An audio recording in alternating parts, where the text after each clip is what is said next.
Alright, in this video we're going to take a look at changing preferences in Elluminate. So there are some options. Maybe they're just how the display looks to you or the student, or just some things that you just would like to tinker with but you just don't know how.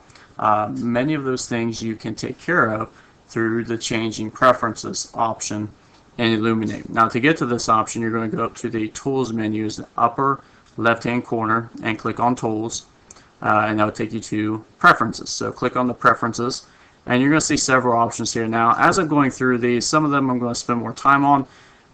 To be honest, some of them I know what they are. Some of them I have no idea why you would use them. So I'm just going to show you some of the things that I think would be important. However, you can go in here and determine what you think might be important as well. So, and if you have some items that you think I overlooked, feel free to share them in the forum for Elluminate. So, all right, as we go through these now, application sharing, I'm not sure exactly what that would be used for. So I'm going to jump to filter keys. Now, the filter keys, notice the filter keys is under application sharing as well. So basically, when you are using application sharing, what does it say? Control Alt Delete. Notice that typically if you push Control Alt Delete on your computer, you get a pop-up screen, and it's kind of the escape button. Say you're locked into a program, you can't get out of it, your computer's frozen, so you push the Control Alt Delete, it pops up another screen that allows you to exit out of programs. This doesn't allow you to push those three keys, so you can do that. So it won't let you actually exit out of the application in application sharing. So that might prove to be valuable, and you can actually add some other keystrokes there as well. So let's go on to the next one, hosting options. So when you are hosting a live Elluminate session, this might be something that could be of particular interest because you can actually change the layout. If you know the layout of Elluminate, which is the original layout that we have here, as you look around, you have the big whiteboard off to the right. You have the little screen here that shows who is in the Elluminate session. You have the message window. So basically this format. There are other formats that you can choose.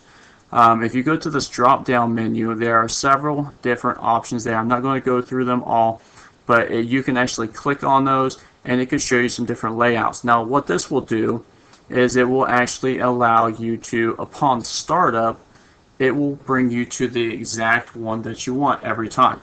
Now, I particularly like the one that is the default setting, just because the whiteboard is larger and it allows for the most space for each of the windows. However, you might disagree. So if that's the case, then you can go in here and you can change those layouts. Now, there's some other options here as well that you can take a look at. Skipping over some of these, you can change the image quality. I don't think I'd recommend doing this because some students have lower quality of internet, for example, and I'm not sure what the difference between these are. So I would just assume keep it as normal.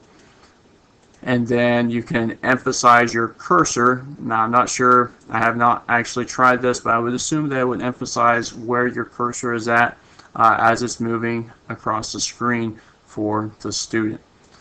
So then we can go to remote control. It's probably not something you're going to mess with, but basically it's just asking if a student or someone else wants to take over the screen or to be the moderator. They have to ask you for permission. So that's probably something myself I wouldn't change, but you do have some other options there.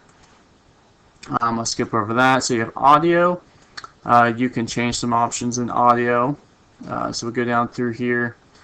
This is kind of nice. So for those teachers that have found that when you're using the multiple talkers, you can actually hear pretty much everything that's going on. This allows you to mute the sound when you're talking. So when you are actually talking, when your microphone is pressed, you can't hear, basically you can't hear yourself coming through the speakers. Now, this could prove to be a problem for multiple talkers because then you can actually hear if someone else is talking. So I would just recommend asking all your students to make sure they're in a quiet room. So I think that would probably be the best option, but you might, again, disagree. So sample rate, not sure what that would actually allow you to do. Silent suppression, you can actually read through that, but you can just go through. There's several options here. You have some hotkeys, which are just basically some hotkeys that you can press on the on your computer that take you straight to some important tools. So I'm going to skip over some of these. Now you can see once I click on profile, I've actually already pre-typed all of this in and saved it. You can see my name, you can see my picture off to the left, high school math teacher, and so on and so forth. Basically, when if a student were to drag their cursor over my name, they can see all this information, which is kind of nice. So now I wouldn't obviously recommend putting in your address and everything else, because I don't think you probably want your students to be able to see that. So I think the phone number and the email is probably enough when you're dealing with students. So if I go down to, okay, my profile gives me the same thing. There are some options for recorder. The default setting is that you'll notice there's a little screen pops up and says, would you like to record this session when you come to Elluminate? You can actually, if you don't like that, if it's annoying to you, you can click off of this and it won't pop up. So you'd actually have to physically go into the record session, and it won't ask you upon entering the Elluminate room. And then we could go through here. Let's see, there are some other options as far as what connection speed you have, your session plan, display settings, viewing options, so you can read through those and give you some different options as you're going through this. Video, device connections, frame rate. So when you are projecting video, how many frames per second would you like to show a student? If you have 1 frame per second, you could imagine that's going to be like a little Mickey Mouse slideshow, those little flip books.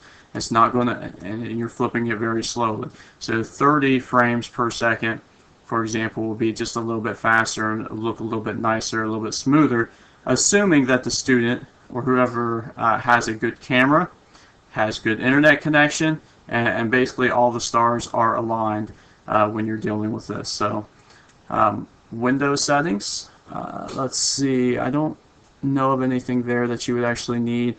And then you go to whiteboard. I'm not sure actually what this is as well. So, but basically, if you go through this, you can determine what is important to you and what is not. Now, one last thing, if you do change settings, make sure you apply them, because if you do not click on that apply button, it will not pop back up the way you want it to when you log into Elluminate the next time around. So those are some options that you can do with Elluminate to change some preferences. If you have any other questions, please let me know.